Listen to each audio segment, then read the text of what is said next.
Félix Tshisekedi à Luanda pour participer au sommet quadripartite sur la situation sécuritaire dans l'est de la RDC à l'initiative de l'Union africaine. Persistance de l'insécurité dans la province de Mai-Ndombe en territoire de Kwamut. Au moins 25 cas de mort ont été enregistrés ce lundi au village Moulinou par les miliciens Mobondo. À Kinshasa, le gouvernement provincial a publié une série de mesures pour lutter contre la recrudescence des cas d'enlèvement des passagers taxi-bus et motos dans un communiqué rendu public ce lundi. Nouvelle édition sur Télé 50. Bonjour. Ouverture du sommet quadripartite de Luanda ce mardi 27 juin. Plusieurs chefs d'État de la région prennent part à ces assises, parmi lesquels le Congolais Félix Tshisekedi. L'objectif de ce sommet est d'harmoniser et coordonner toutes les initiatives de paix dans l'est de la RDC. La quadripartite est composée de la CIRGEL, de la CEAC, de l'EAC et de la SADC sous les auspices de l'Union africaine.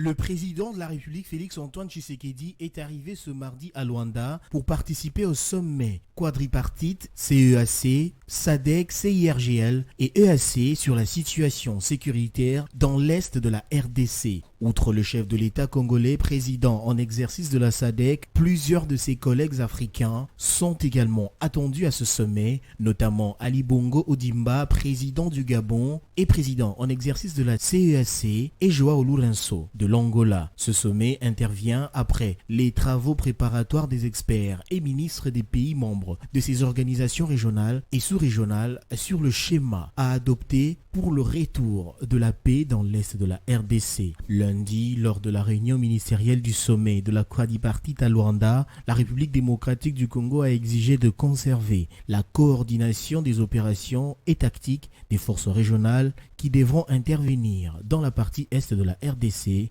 en laissant le volet diplomatique et politique à l'Union européenne. Cette position de la RDC a été donnée par le vice-premier ministre des Affaires étrangères Christophe Lutondola, celui de la Défense Jean-Pierre Bemba Gombo et les ministres d'État en charge de l'intégration régionale Mbosania Mouissi. Le communiqué final précisera si cette position de la RDC a été prise en compte. Les chefs d'État présents au sommet auront aussi un moment de discussion avant l'adoption du communiqué final qui devra présenter le chronogramme des étapes à suivre pour le retour de la paix en République démocratique du Congo.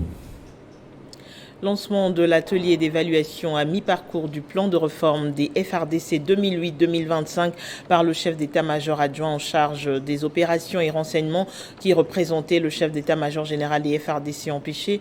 Dans son mot, le général Chikontamboue a relevé l'importance de poursuivre la réforme de l'armée compte tenu des contraintes, des risques et des menaces qui pèsent sur notre pays.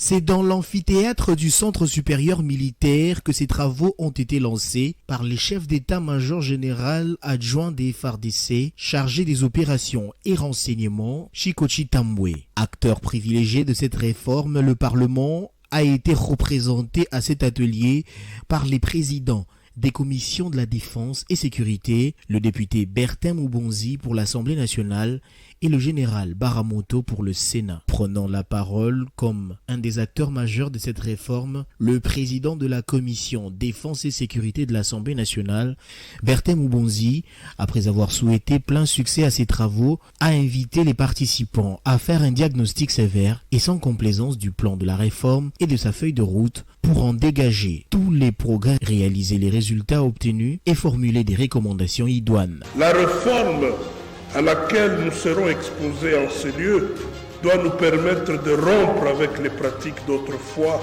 et nous placer sur le promontoire requis. Je nous invite au cours de ce séminaire d'évaluation d'étendre notre vision de cette réforme pour qu'elle ne se limite pas aux simples questions de formation, de l'équipement, des infrastructures et des textes, mais surtout à l'implication de l'homme, sans la réforme duquel l'espoir d'un résultat fiable est peu probable. Au nom du chef d'état-major général des FARDC empêché, le chef d'état-major général adjoint a rappelé pour sa part le plan de réforme de l'armée initié en 2008, comportant 3 phases importantes et étalées sur 18 ans, de 2008 à 2025, dans ses différentes phases, le rajeunissement des effectifs des forces armées de la RDC, la finalisation de la constitution des unités de couverture sécuritaire, des unités de réaction rapide ainsi que des unités de défense principales. Je l'ai annoncé en titre, persistance de l'insécurité dans la province de Mai-Ndombe, précisément dans le territoire de Kwamut. Au moins 25 cas de mort ont été enregistrés ce lundi au village Moulinou par les miliciens Mobondo, dont les victimes sont des jeunes commerçants tékés du village. Beaucoup de détails avec un élu du coin. Ce qui s'est passé exactement, il y a eu des jeunes garçons qui sont tékés, qui sont allés charger un véhicule dans un village nommé Moulounou, à quelques kilomètres de Kinsele, vers Boku. Ils sont arrivés en cours de route, ils ont connu une embuscade par le Mibondo. Et ces Mibondo-là les ont tués. On peut dénombrer 25 morts au total. Pas incendié le village, selon mes dernières informations, on n'a pas incendié le village parce que ce fait-là s'est passé hier exactement. Donc c'est pour dire que au niveau du territoire de Kwamutu, il y a toujours de l'insécurité parce que les 2/3 du territoire de Kwamutu est occupé par les miliciens Mibondo. Et c'est chaque jour que nous enregistrons des morts. Les écoles ne fonctionnent pas, sauf dans quelques villages. Alors, si par exemple on vient dire que le territoire de Kwamutu est totalement sécurisé, c'est une fausse information. C'est ce que nous avons toujours plaidé. Parce que la première faute que nous accordons la faute au gouvernement qui, je pense, prend des décisions parcellaires et partielles. Les territoires de Kwamutu, on doit envoyer l'armée et la police qui doivent travailler conjointement pour sécuriser la population. Le problème qui se passe dans les territoires de Kwamutu, c'est quoi? Toute la population téké est dehors. Elle est ici à Kinshasa, à Bandundu et ailleurs.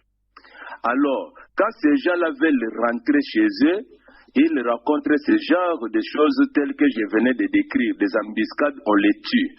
Alors, s'il n'y a pas la sécurité, si la police n'est pas installée, si l'armée ne fait pas son travail contre cette insurrection, je vous dis que la paix ne reviendra pas dans le territoire de Kwamutu.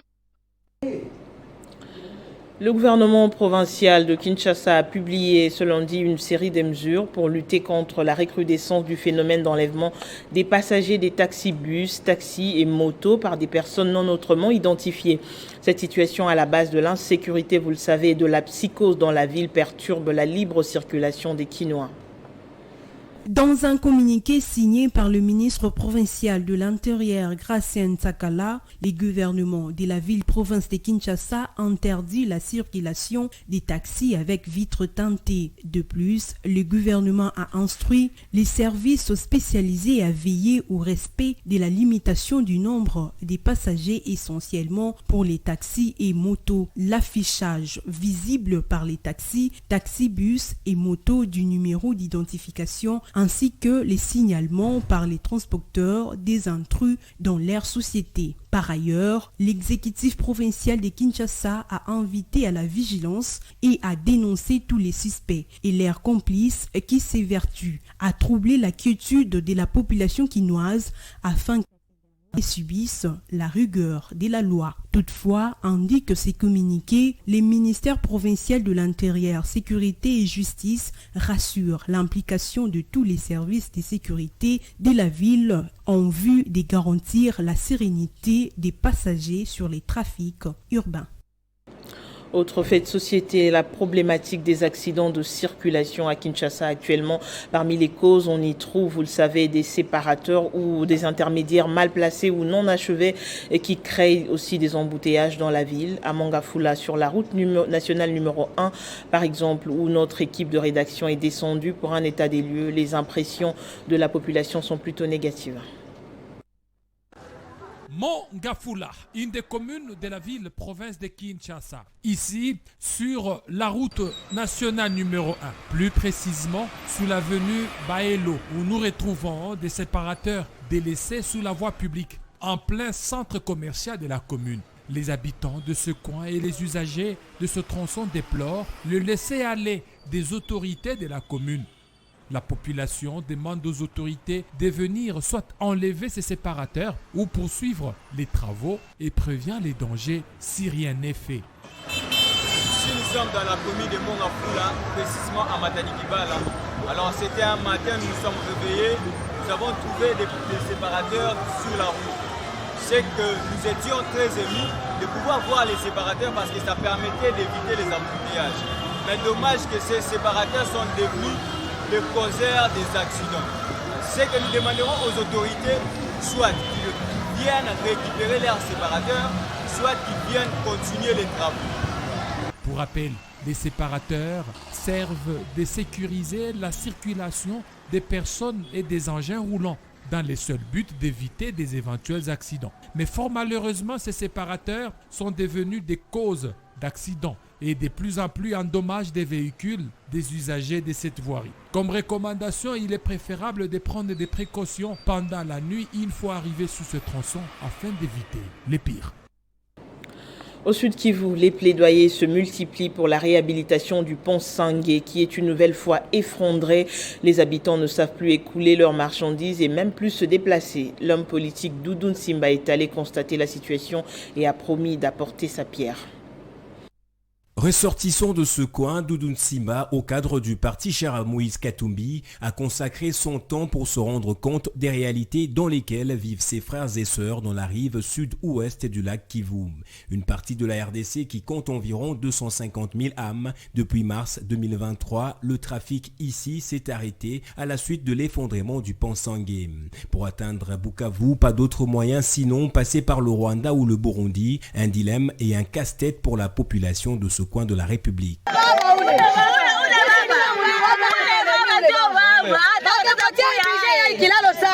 En défenseur des Kivusiens, Doudou Nsimba interpelle le gouvernement central qui, d'après lui, semble minimiser l'importance de cette infrastructure construite depuis l'époque coloniale.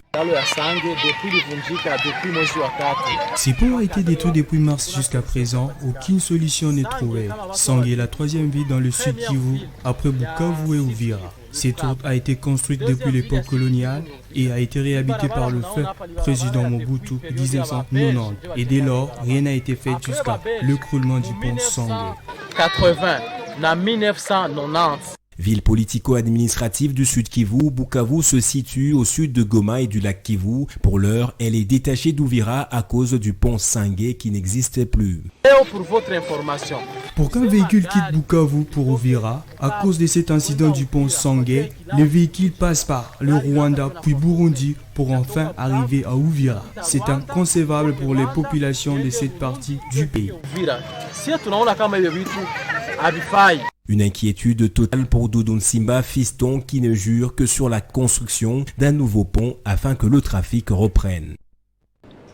Début effectif ce lundi 26 juin de l'examen d'État édition 2022-2023. C'est le gouverneur de province Jacques Kaboula dans le Haut-Katanga qui a procédé au lancement officiel des épreuves au centre du collège Saint-Boniface Kitumani dans la province. Un reportage de Jean-Marc Koulou. C'est sous ces acclamations que les finalistes ont accueilli le gouverneur de province Jacques Kaboula Katoué au collège Saint-Boniface Kitumaini où a vécu le lancement officiel de l'examen d'État édition 2022-2023. Le gouverneur Jacques Kaboula Katoué a déjà fait du secteur de l'éducation l'une de ses plus grandes priorités. C'est ce qui ressort du mot prononcé par le directeur provincial de l'EPSPO Katanga 1. Pour sa part, l'inspecteur provincial Nicolas Nyangué a aussi salué l'implication du gouverneur de province dans les secteurs de l'EPSP.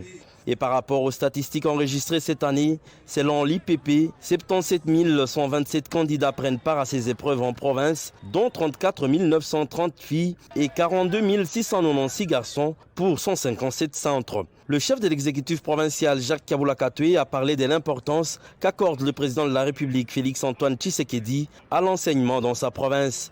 Il a aussi encouragé les finalistes en les exhortant ainsi à lutter contre les antivaleurs pendant la passation des épreuves. Ensuite est venue l'ouverture de la malle contenant les items et leur distribution symbolique par le gouverneur de province, Jacques Kaboula Katoué, aux candidats finalistes qui devront affronter en ces premiers jours la culture générale.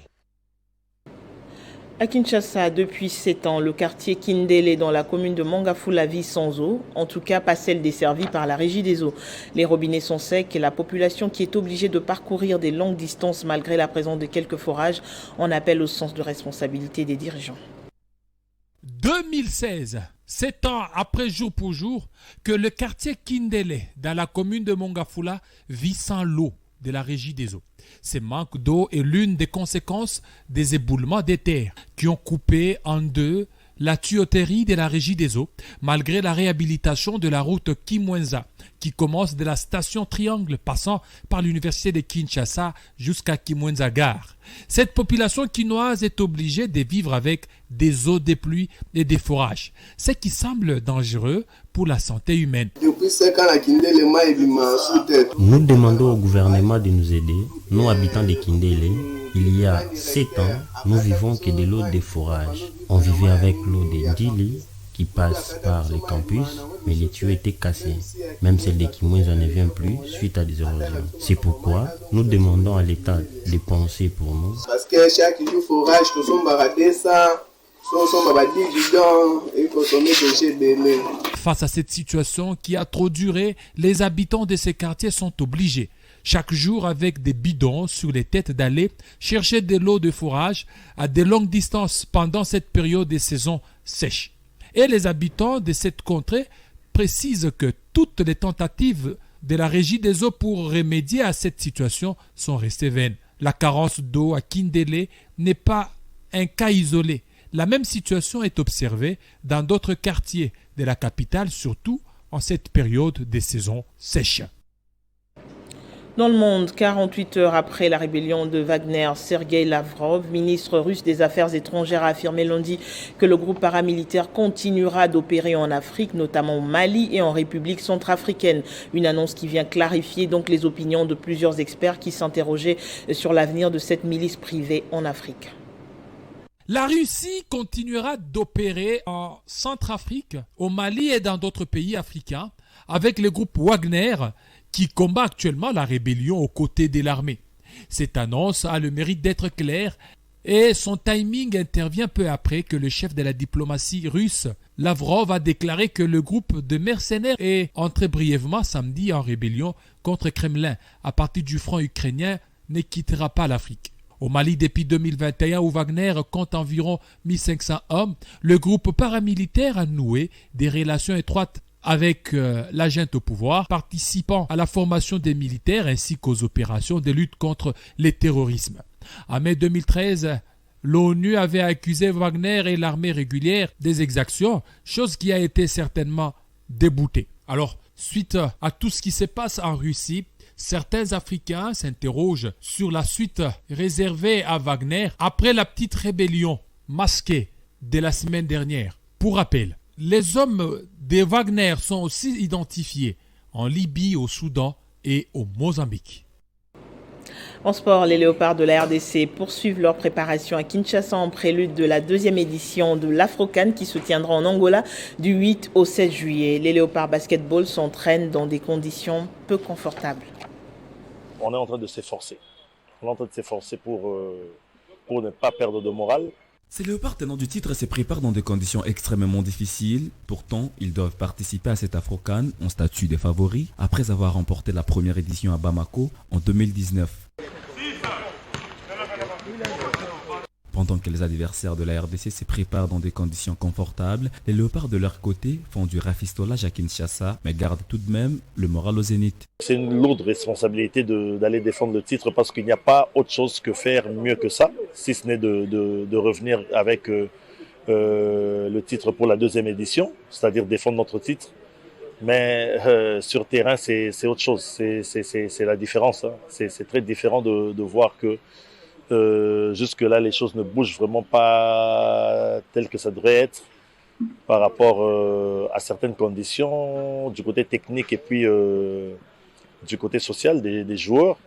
À défaut d'avoir ce que l'on veut, il faut se contenter de ce que l'on a et le staff technique prévoit des sparring avec le club de la capitale. Depuis le 15 juin passé, être déjà à l'extérieur du pays, bon, on avait le choix entre l'Égypte et puis l'Angola, mais on avait opté pour l'Angola pour qu'on puisse être déjà sur terrain et faire des matchs comme c'est un terrain que je maîtrise encore mieux. Je peux avoir des matchs test facilement et le lieu d'hébergement, le cadre pour le stage était déjà défini aussi. C'est au cercle Elaïs de la commune de Gombe que les fauves congolais aiguisent le fer. Ces derniers manquent des fois les frais des transports pour se rendre aux entraînements, une situation qui dérange les amoureux de la balle au panier.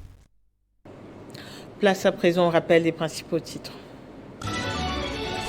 Félix Tshisekedi à Luanda pour participer au sommet quadripartite sur la situation sécuritaire dans l'Est de la RDC à l'initiative de l'Union africaine. Persistance de l'insécurité dans la province de Mai-Ndombe en territoire de Kwamut. Au moins 25 cas de mort ont été enregistrés ce lundi au village Moulinou par les miliciens Mobondo. À Kinshasa, le gouvernement provincial a publié une série de mesures pour lutter contre la recrudescence des cas d'enlèvement des passagers taxis, bus et motos dans un communiqué rendu public lundi. Restez avec nous pour la revue de presse, c'est tout de suite.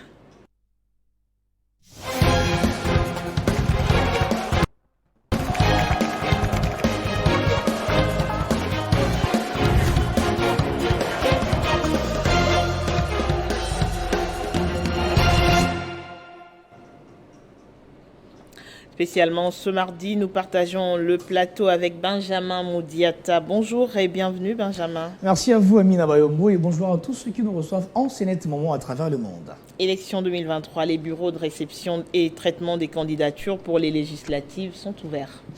Exactement, Amina, c'est pas de plus franchi par la Commission électorale nationale indépendante en entamant enfin la réception et traitement des candidatures pour les législatives nationales a intéressé les quotidiens parus ce mardi 27 juin à Kinshasa. Pointé à la une de l'agence congolaise de presse, le quotidien Mère relaie les propos du numéro 1 de la CENI, Denis Kadima, je cite, « Les équipes formées et les matériels sont prêts pour faire du bon travail. Les élections générales sont sur les rails malgré les critiques de l'opposition », estime le média français RFI.fr, qui rappelle dans ses colonnes intérieures que l'opposant Martin Fayoulou, président national de l'ECID, a conditionné la participation de son parti à la révision complète du fichier électoral. Et derrière lui, Amina, doit-on le signaler, plusieurs acteurs politiques de la République démocratique du Congo continuent de partager cette manière de voir les choses. En parlant de Martin Fayoulou, Fayoulou, les cavaliers solitaires et les titres du quotidien Le Journal. Ce média fait rebondissement à l'annonce de Kadima d'un éventuel appel de leader de l'opposition autour d'une table.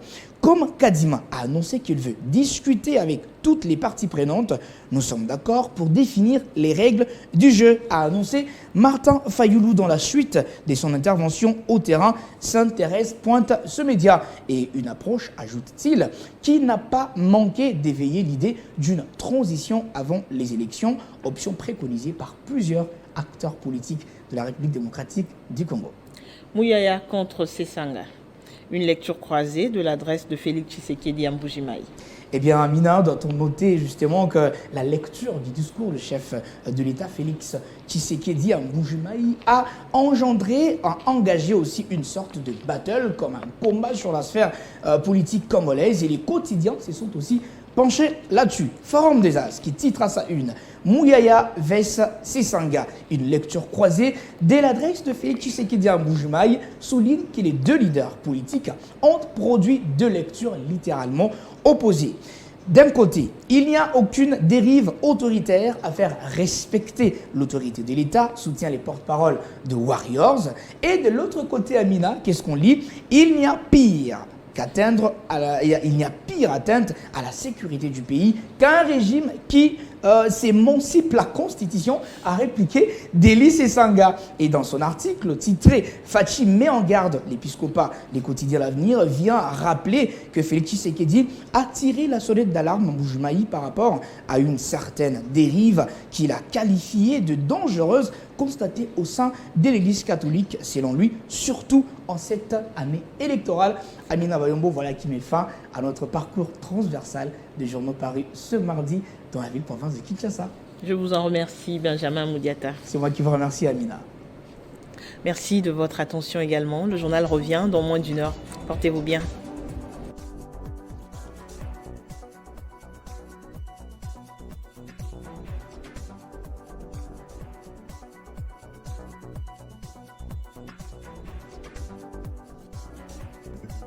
Retrouvez toute l'actualité en continu sur www.tele50.cd.